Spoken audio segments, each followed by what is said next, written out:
Trust is defined as the reliance on the integrity, strength, ability, and surety of a person or thing.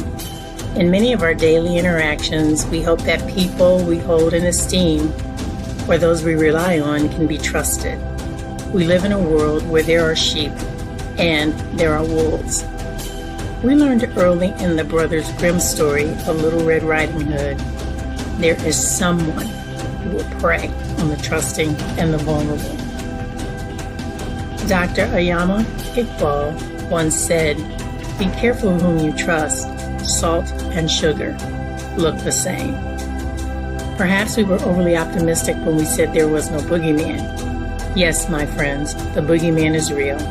But the boogeyman doesn't look the way we would expect a boogeyman to look. Between 1983 and 1987, an average of 1 case per week of past or present sexual abuse by a priest was reported nationwide. But this story isn't just about priests.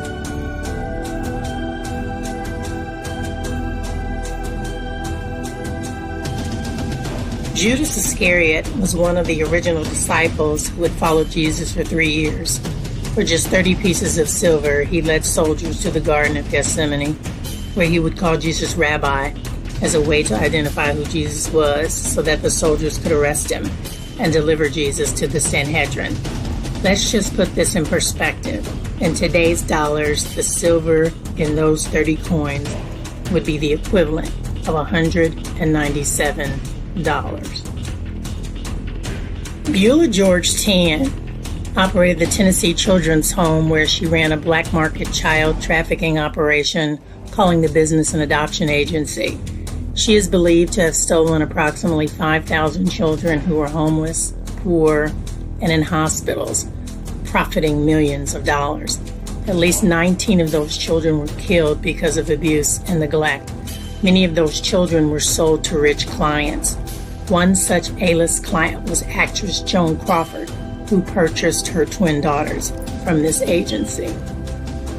In 1966, William O'Neill chose to become an FBI informant to infiltrate the Chicago-based Black Panthers. It was discovered that O'Neill drew a floor plan for the Black Panther leader Fred Hampton's apartment and gave it to the FBI. And in the early morning hours of that morning, the FBI raided Hampton's apartment, killing Black Panther leaders Mark Clark and Fred Hampton.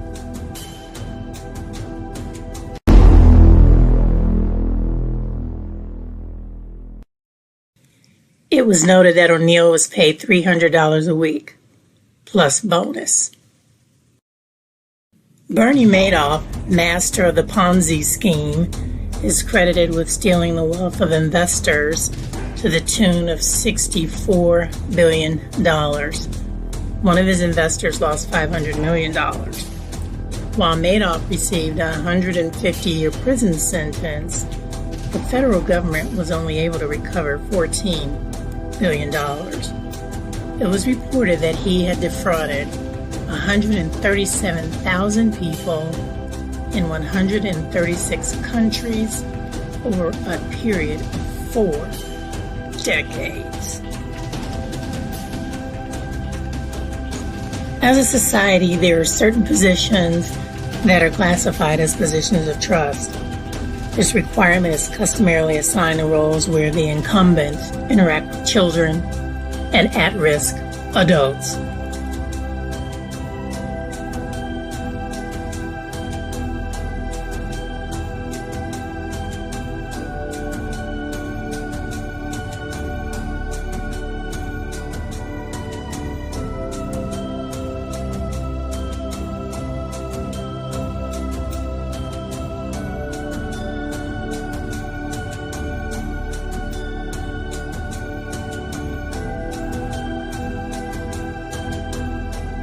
Hi, everyone. This is Dr. Michelle, and I want to welcome you to another segment of Tabernacle Talks. And our guest on today's segment is Elder Trenae Pruitt. Welcome, Trenae, to Tabernacle Talks.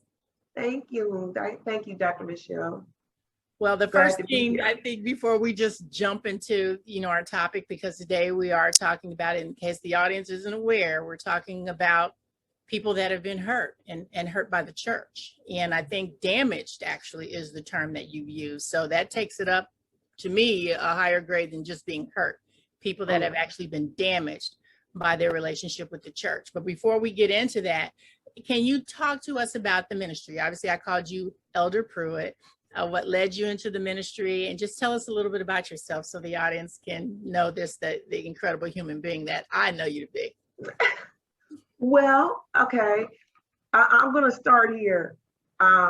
Ministry has always been in my blood. It is just part of who I am. And as you know, Dr. Michelle, you've known me all my life. All your life. All your life, yes. Literally all my life. All your life. And Tabernacle is where I started. I always felt, even as a little girl, that God was going to do something with me. I just didn't know what. Found myself going, different places as I developed over the years. And I think the biggest point of where I knew for a fact that I was going to be in evangelism in some kind of shape, form, or fashion. I always knew that. And when I was in college, I can remember when I was in college, one of my college roommates, who became one of my bestest friends, and it was crazy because she didn't believe in God. So you can imagine, here I am, a devout Christian, raised in a Christian home, going to college, and my roommate is the one who's saying, I don't believe in God, I have nothing to do with them. And I'm like, okay, this is really a test. I was like, I can't stay in this room. That's how I felt. I was like, I can't stay in this room. I cannot stay in this room. I'm not doing this. But Lord, I know you got to get me out of here. And then it was like, nope. Because I talked to my mom, I talked to my sisters, and I even talked to Pastor Thompson at the time. And it was like, got some guidance on what to do. And I said, okay, but I still don't like this, And then I had a friend who, another friend of mine, who's one of my best friends in college, who also was, raised the same way that I was.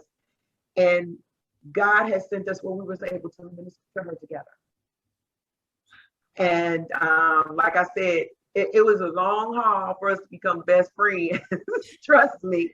And as time had progressed and years had passed, graduated from school, everything like that, I get a call one day. And I mean, I had been praying for her for years and everything. Got a call one day and she says, I got something to tell you. I said, hold the line, and I began to shout because I knew what it was. And then she told me that she had received Christ as a personal savior. I was like, thank you, Lord.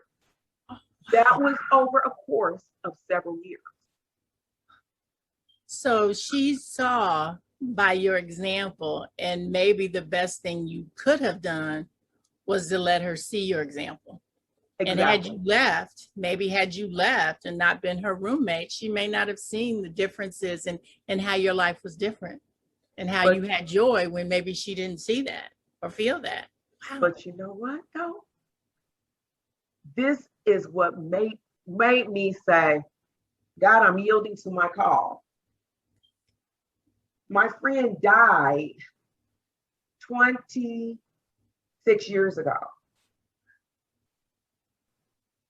I couldn't do nothing but shout because I said, thank God that she's safe.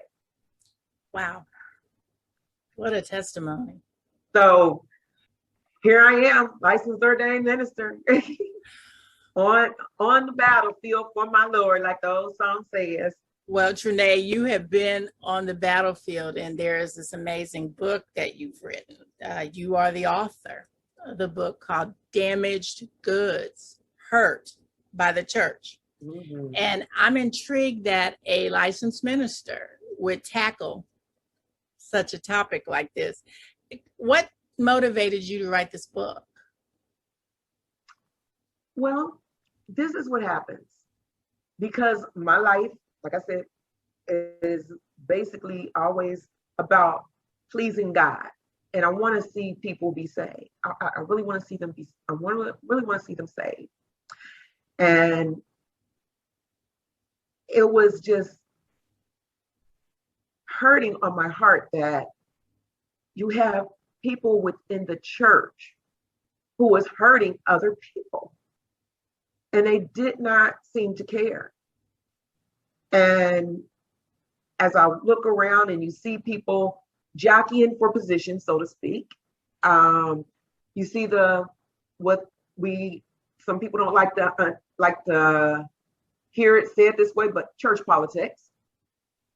People don't like to see it or hear it, but you have a lot of that going on. And when that is happening, you got a lot of people that we have left behind that want to be a part, that want to be in the fellowship, that want to, do something great and marvelous for the Lord as well. It might not be anything like preaching or singing or dancing, or even being an usher, but something marvelous like, hey, I got a poem that I want to share with you about how much I love the Lord. And and over here, I just want to take the children out and teach them another little way to play a nice game, something.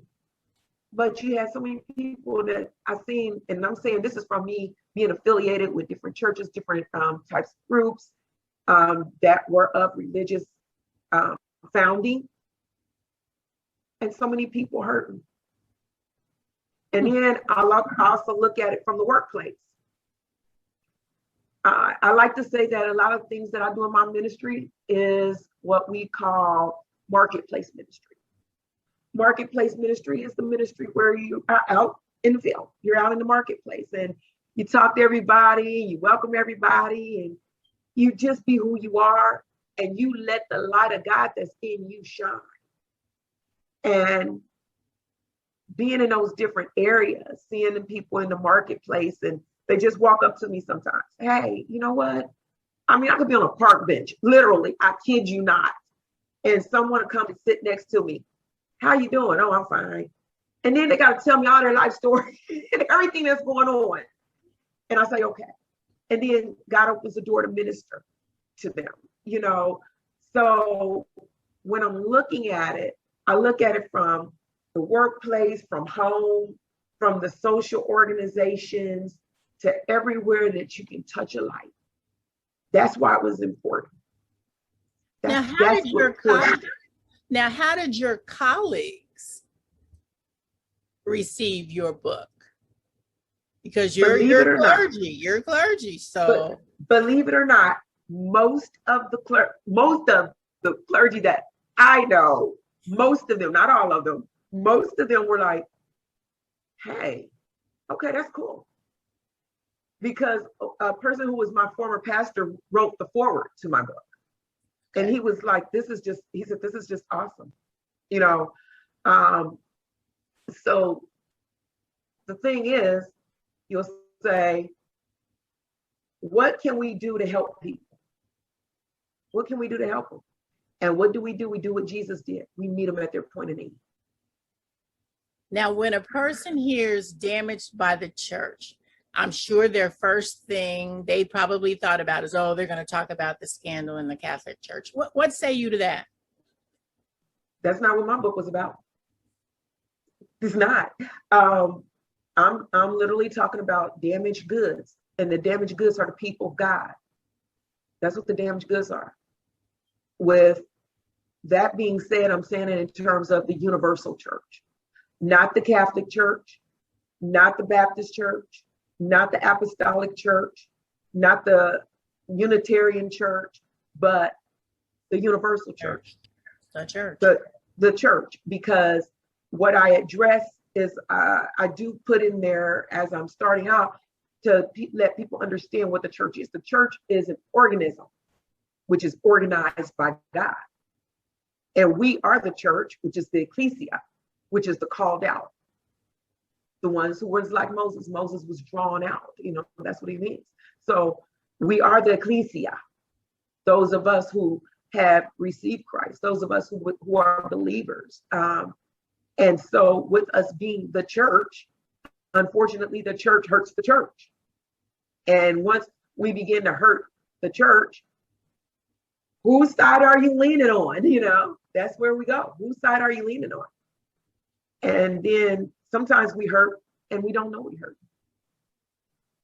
Well, you have a book that you've written, and do you mind sharing whatever you feel comfortable sharing with the audience, whether it be an excerpt, a story, so that the audience can get a sense and then go out and actually get a copy, but whatever you want to share.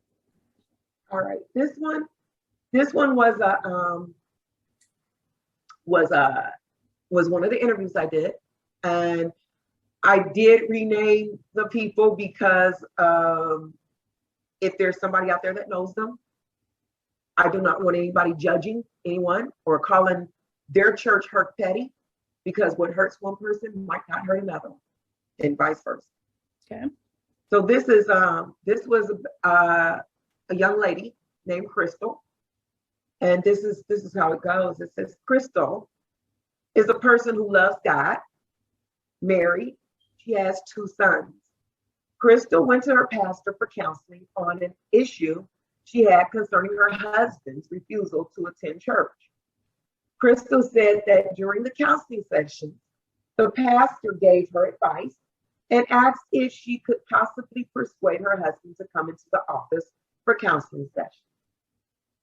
Her husband did not believe counseling sessions were necessary because he had no interest in attending church. After several counseling sessions, the pastor made a pass at Crystal and touched her inappropriately. Crystal was devastated that her pastor would violate her.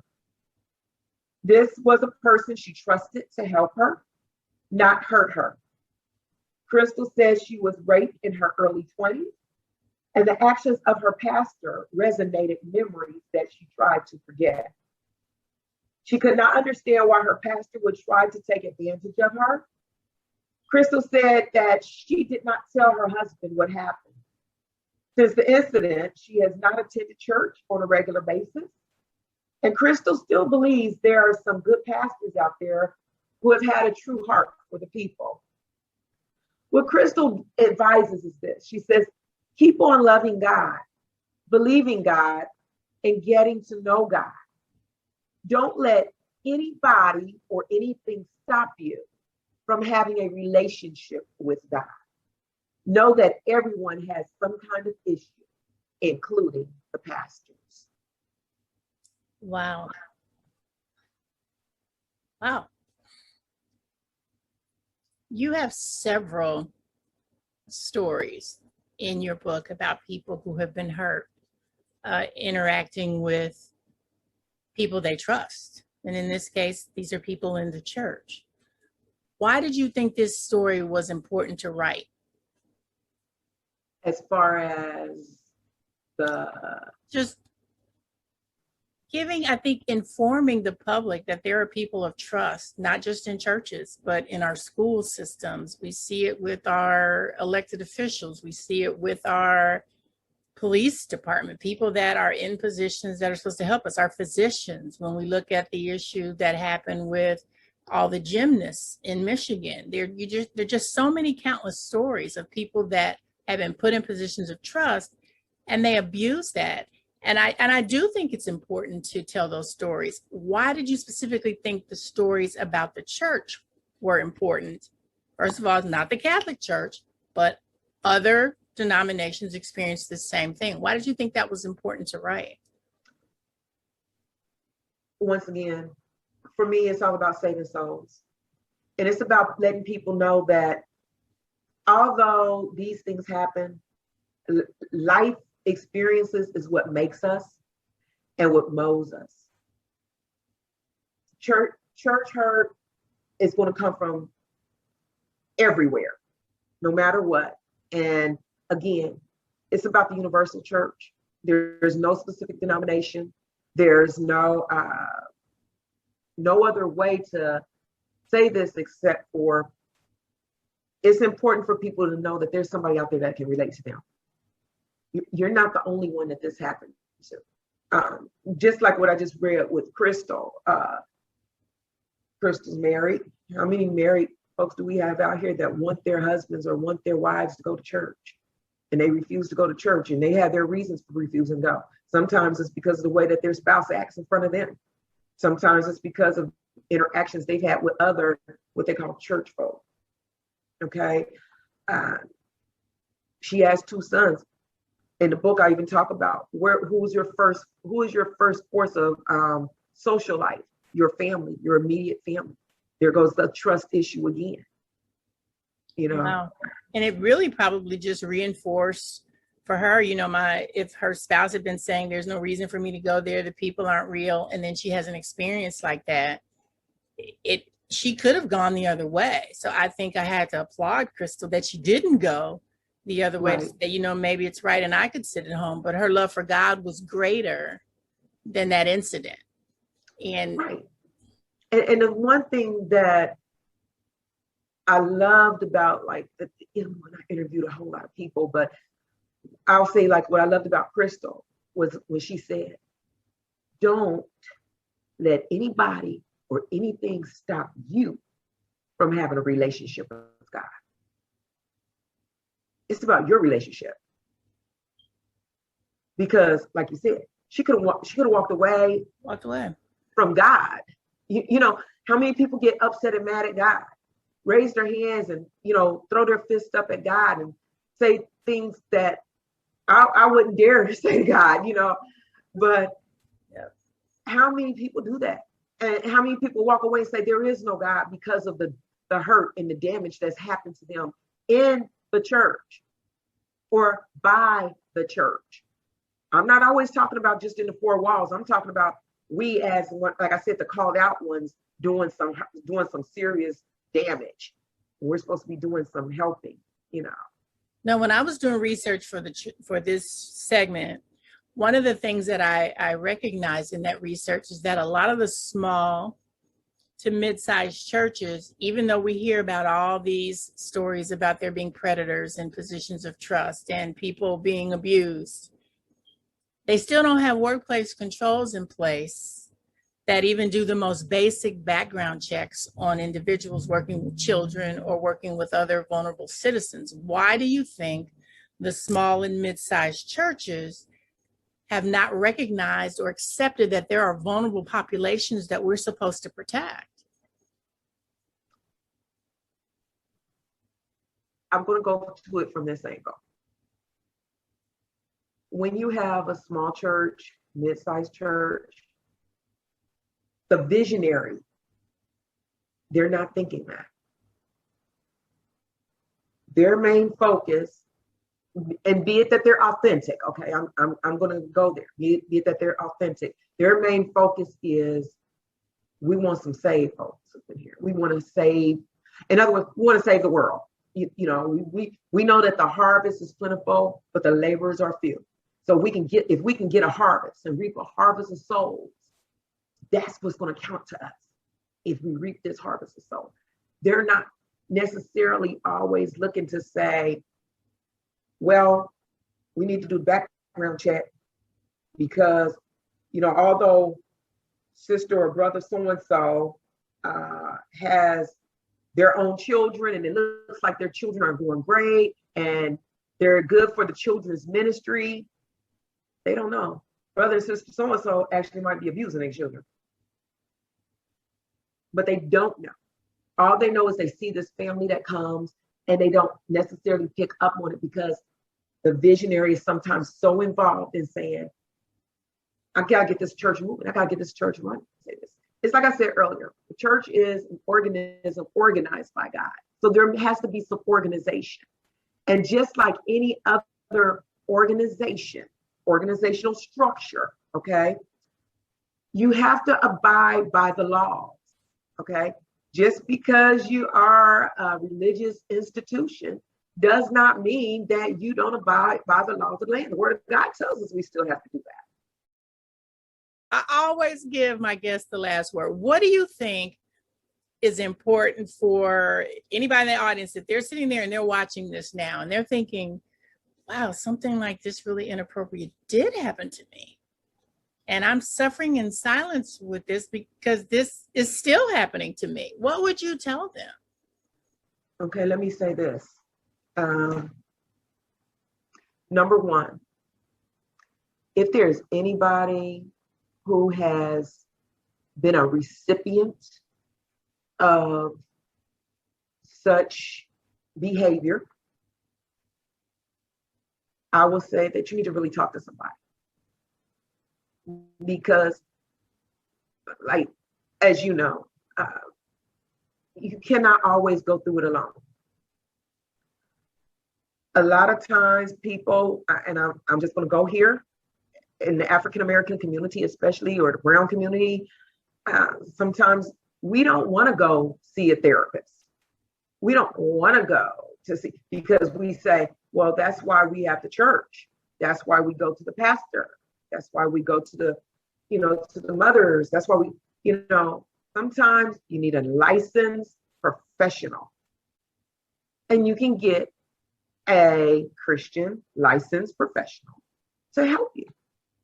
And that's what I would definitely recommend if anybody is going through something like that. Because why would you sit amongst the people hurting? Or why would you remove yourself and still hurt even more? I just wonder sometimes to myself, how many people have taken their lives, their own lives, just based on how they were treated by somebody else. I mean, we see it all the time with the children, with the bullying, and that's just cyberbullying. That's not even bullying in person.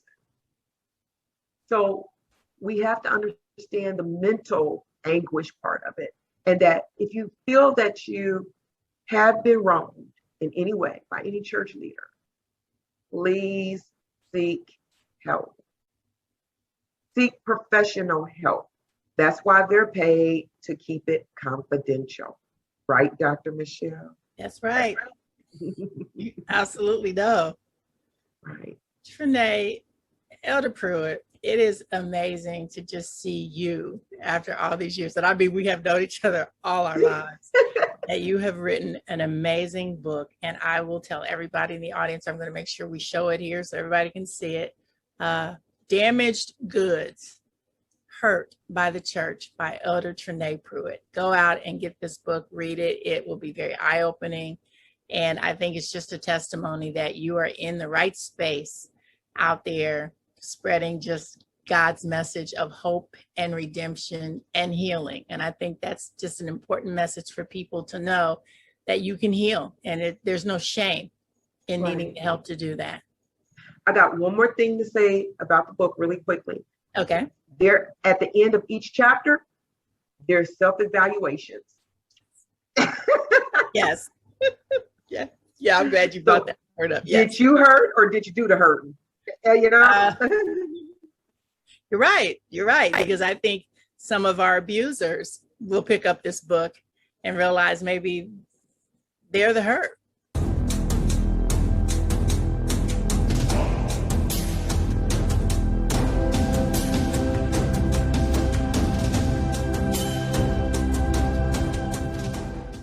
Tab Talks wants to thank advertiser YesI'mADiva.com. Their mission is to uplift, empower, and celebrate women of faith. In addition to their Sassy Bling custom tees, they have books, stationery, accessories, and more. You can follow YesI'mADiva.com on Facebook, Instagram, Twitter, and TikTok.